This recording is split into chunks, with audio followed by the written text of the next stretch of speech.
It's a lesson every hero has to learn someday. Just because your enemy is a little on the chubby side doesn't mean he's a pushover.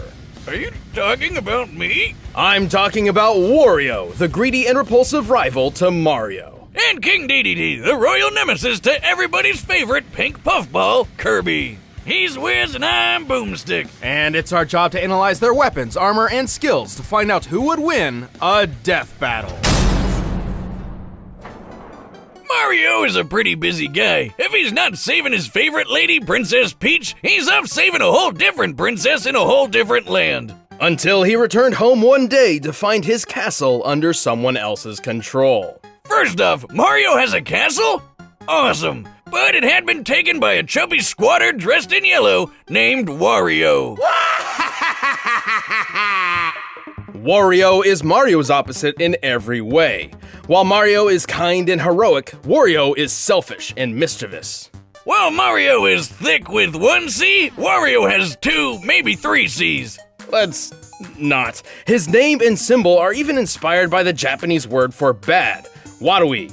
You can't get any less subtle than Wario. No kidding, but he's not some random chump. Turns out Wario is one of the 7 star children, possessing legendary power, and even grew up with Mario.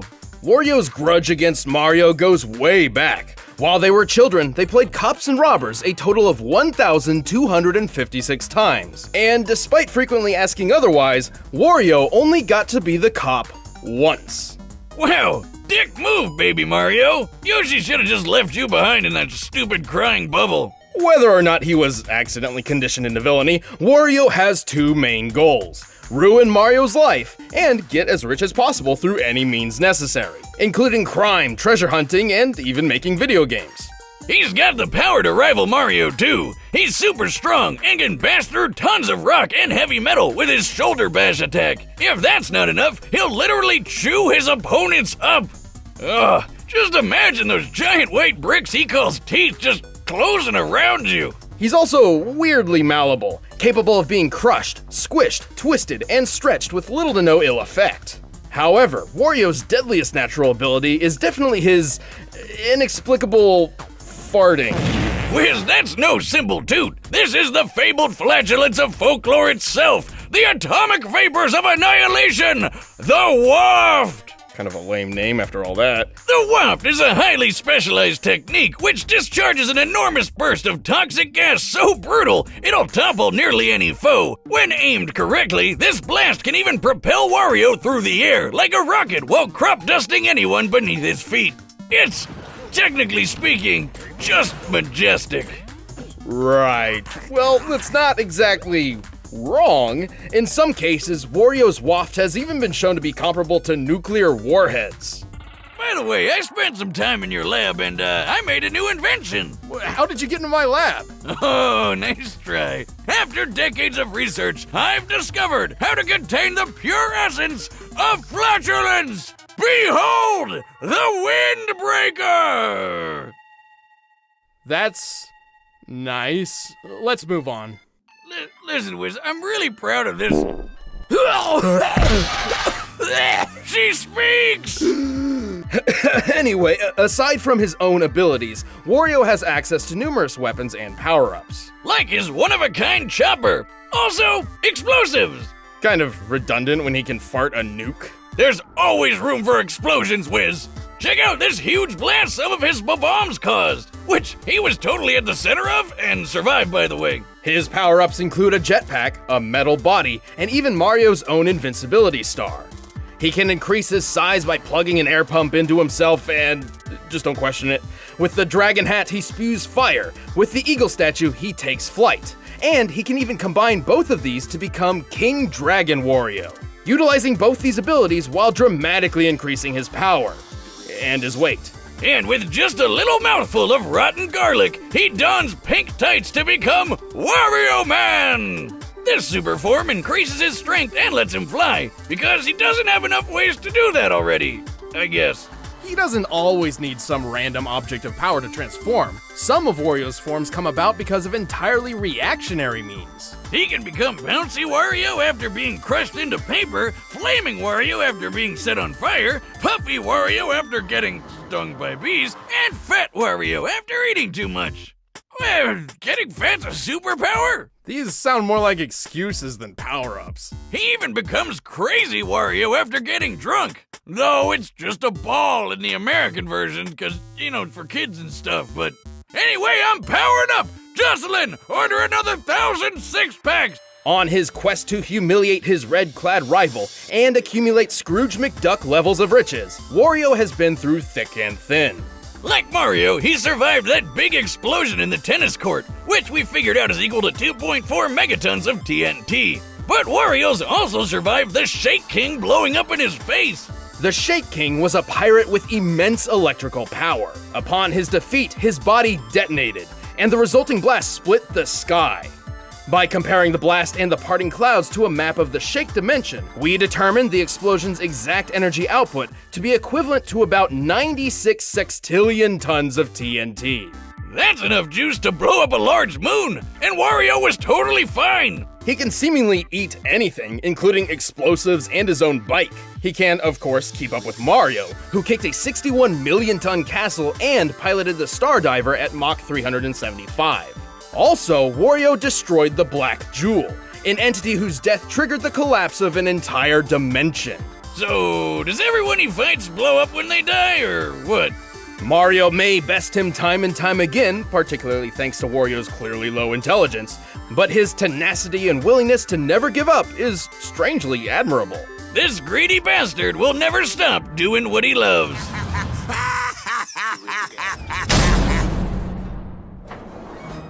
The country of Dreamland is a peaceful paradise. Filled with some of the most adorable critters you've ever seen. Oh, look at the little Waddle Dees Waddle. But wouldn't you know it, all this pristine prosperity is actually run by a tyrannical self-imposed monarch, King DDD. Ah yes, the classic dictator at work. They show you what they want you to see, but really, there's so much horror behind the scenes. I suppose he did intentionally create a food shortage once, but DDD doesn't really have that much sway over his questionably claimed kingdom, namely because of one plucky pink hero, Kirby. Everyone's favorite lovable marshmallow. Suck it, Jigglypuff. Yeah, this little guy's always been there to ruin the Triple D's schemes. Schemes which, to be fair, aren't always evil. Like the time he stole the Star Rod, seemingly for nefarious purposes, but in actuality to protect his citizens from the villainous Nightmare. Yeah, it turns out this big bad penguin's mean side doesn't come from a place of true evil at all. Instead, it's because he's just really jealous of Kirby. Right, before Kirby arrived, DDD was a tubby bird with only a modicum of respect. After seeing Kirby's popularity and success, the king made up his mind. He would surpass the marshmallow. Cue the 70s music, it's time for a training montage! Through countless hours of intense work and grueling training, DDD pushed himself to mimic Kirby's abilities, and more. His speed improved, his strength skyrocketed, and in time, he even learned what all penguins hope to achieve one day.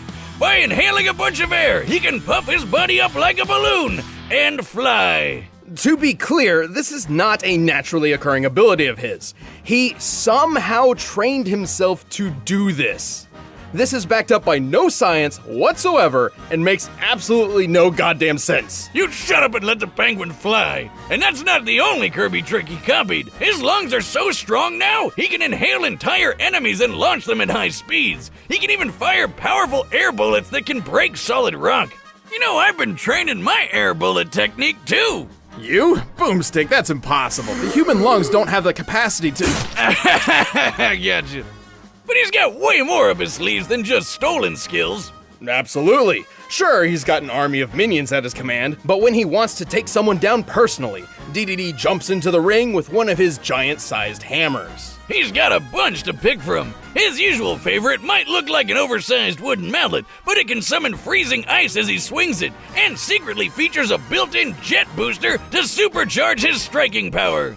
Oh, you scared? Here I come! Here I come! Yeah, boom, bitch! While this move is garbage and smash, it feels really good when you pull it off. Through the power of the Star Rod, he can amplify this into the Star Hammer.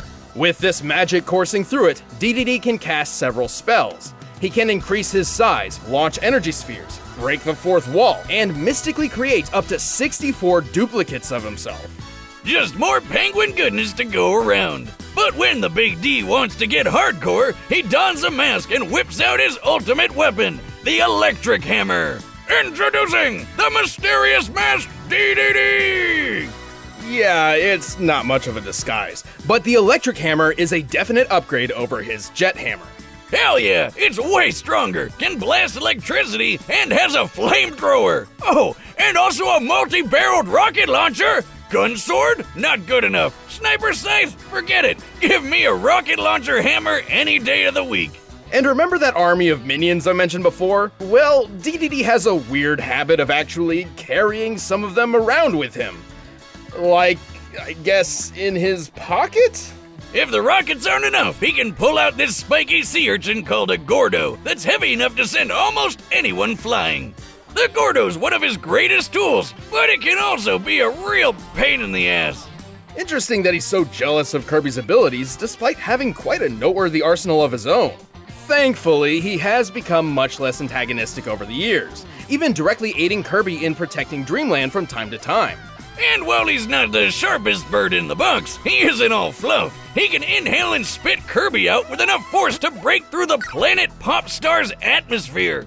Which means DDD can spit objects up to 33 times the speed of sound. That's disgusting. But that's nothing when you think about how he can match Kirby in sheer strength.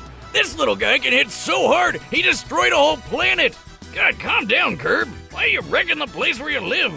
Planet Popstar is shown to be similar in size to the planet Shiverstar, which strongly resembles a frozen over Earth. To destroy an Earth-sized planet like this, Kirby must have been striking with a force of over 1,900 septillion tons of TNT. Damn! Who would have thought this adorable pink puffball could pull that off? And get this! Apparently he's only 8 inches tall! He's a planet buster that fits in the palm of your hand! He's shown even greater feats too, and while DDD isn't necessarily taking this sort of damage every time Kirby lands a punch, he does fight on equal footing with him. Who keeps making these cute and cuddly characters so freaking deadly? On a similar note, DDD is also comparable to Meta Knight, who once casually flew from one end of the galaxy to the other in seconds. Now, DDD's never done such a crazy speed feat like that himself, but keeping up with Meta Knight in fights and dodging a meteor around 160,000 miles per hour certainly proves he's faster than you probably think. Like when he fought the alien Magellan, who ripped apart a dimension with a weird star-shaped black hole, which DDD survived. This penguin's gotta be doing some kind of performance-enhancing drugs. Oh, Jesus! Though he still holds a massive grudge, King DDD has proved his ability countless times, to the detriment, but often benefit, of Dreamland. Perhaps he's earned the title of king after all. Well, he definitely thinks so. There's only one bona fide ruler of Capitan, and that's me, King DDD!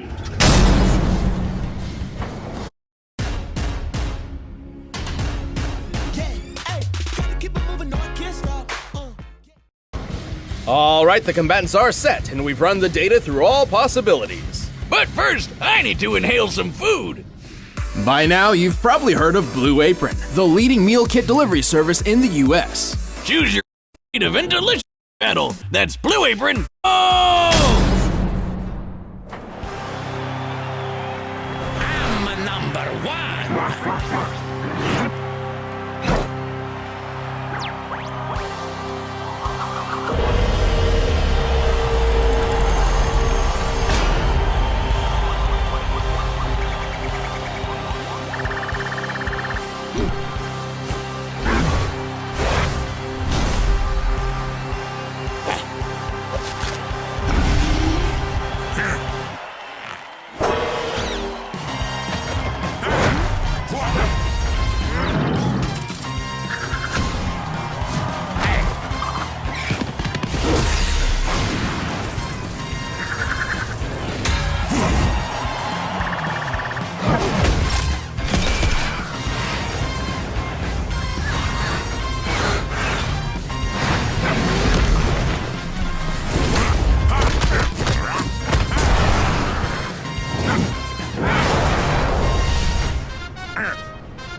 I told you those Gordos can be a pain in the ass.